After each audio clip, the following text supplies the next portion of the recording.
Shavua Tov, guys. So in the beginning of this war, people like Moshe Feiglin and people like Jonathan Pollard were saying, and I was agreeing, and many of my friends were agreeing, that if you want to finish this war, within a couple of weeks, and if you want to get basically most of the hostages out immediately, all you got to do is turn off the water and turn off the electricity in Gaza and stop sending aid to Gaza. And then eventually these Hamas guys start crawling out of their holes, and eventually they will give up all of the hostages, whether they're with us or not with us. Unfortunately, guys, the Israeli government is not dependent or does not look to Hashem for its cues. It looks to foreign administrations, foreign governments, primarily America. And so it really depends, depending on the moment, depending on the time, it really depends who is running America. At the time of this attack, we had Obama 3.0 fruitcakes running America. So of course, the Israeli government is taking its cues from, or based on, relations with whomever, right? Whichever administration, and the State Department, and the people who are pulling the levers in terms of giving Israel any kind of capabilities, right? Or giving so-called the green light.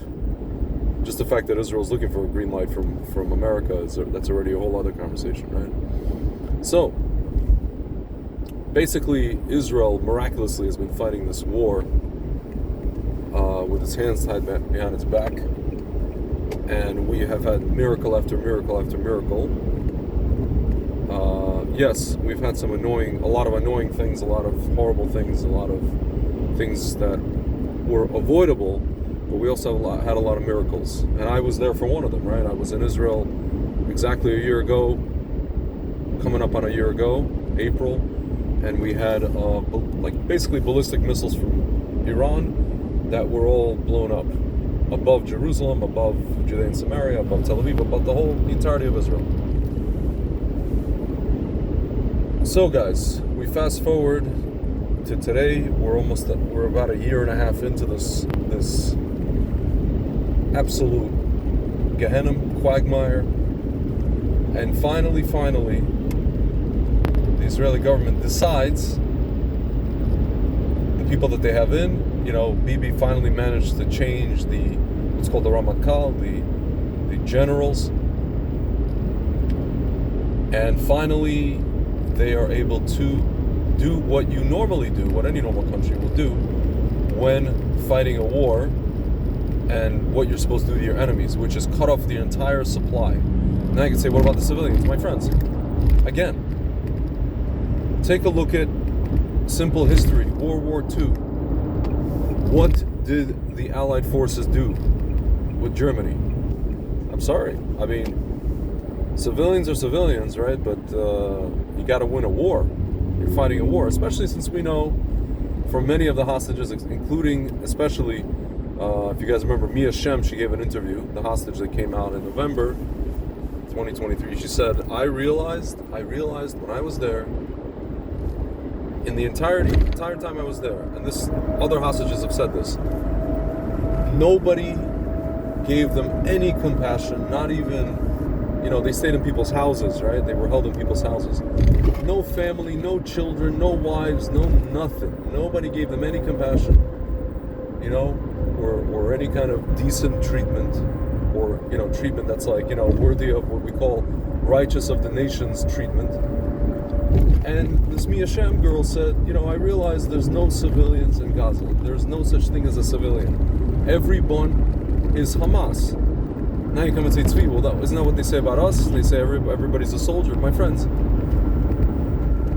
the only people in Israel who act like soldiers are soldiers, okay?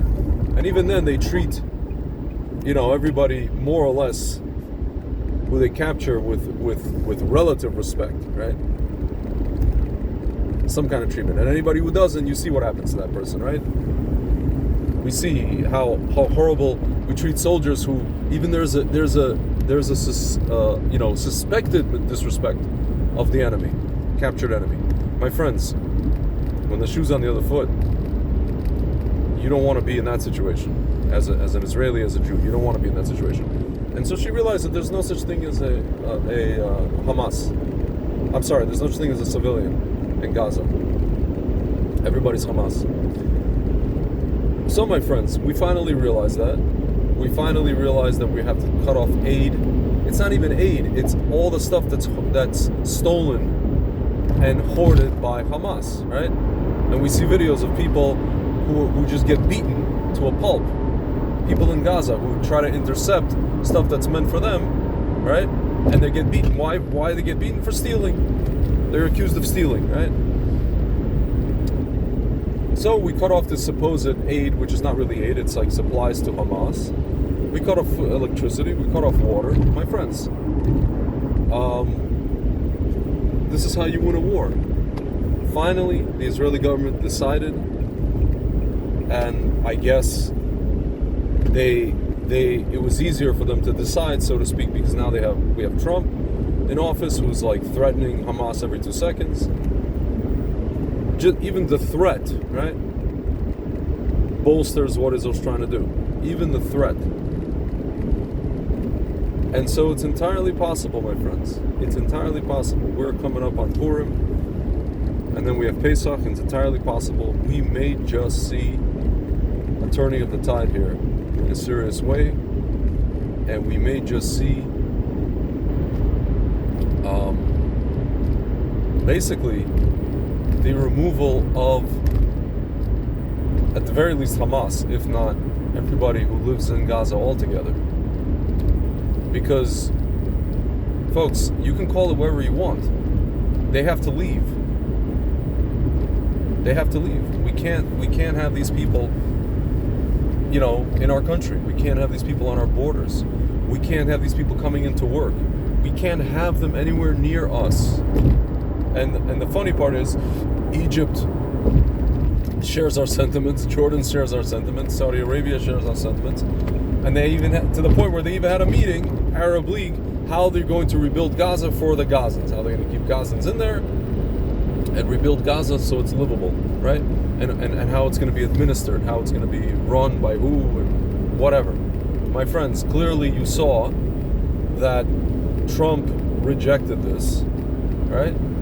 He rejected it. He himself rejected it. He said, no, this is not going to happen. No way, no how.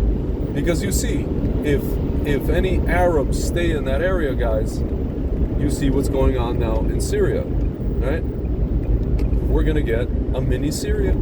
That's what we're going to get. We're going to get a mini Syria at our doorstep. Now you can say, Tzvi, if it's a mini Syria, let them fight amongst themselves. No, my friends. There's going to be one dominant group. They're going to kill everybody else in like a second, and then they're going to come for us again. If it's not going to be Hamas, it's going to be the PA. If it's not going to be the PA, it's going to be, I don't know, some version of what they have in Syria, which is basically, some kind of Al-Qaeda/ISIS affiliate. Some kind of Sunni something, right? That's what it's going to be, guys. And if it's not going to be that, maybe they'll have some folks who are directly from Iran, right?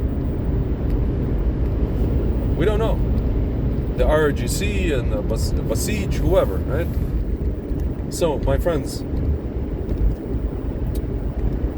whatever's there has to be removed.